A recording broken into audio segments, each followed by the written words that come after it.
Tuloy niyo sa amin mula sa TNRC, pati pamilya ko kasama ko at inakomodate niyo. Humingi po ako ng paumanin kung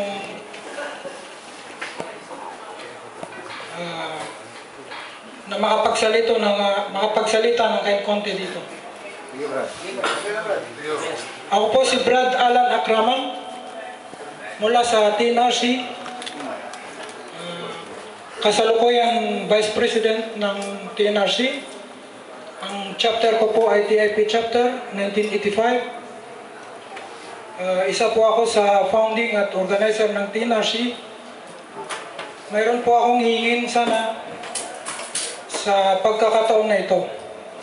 Alam po natin lahat na ang TICSA ay sa ikabubuti ng mga council ng Saudi Arabia,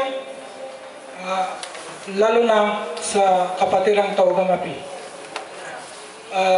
Hihingin ko po, kasama ko na ang aking mga brad sa TNRC, na sana ang pagsusulong ng TICSA, ito ngayon na nare-realize natin na mukhang mabubuo na sa mga kapatid nating matatanda.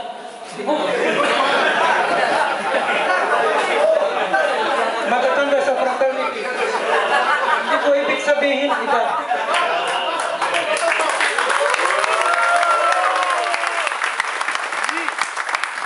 Si Brad Giner Benter, nakilala ko siya sa YG lang. Siya nga pala minsan naging active ako sa STYG. Isa rin akong,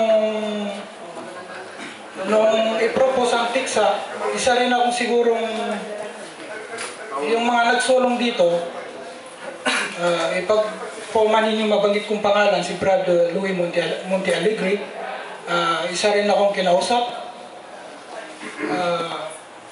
Sa ibang brads din ng sa lahat ng councils, ipagpaumanin niyo po kung hindi ko mabanggit ang pangalan niyo.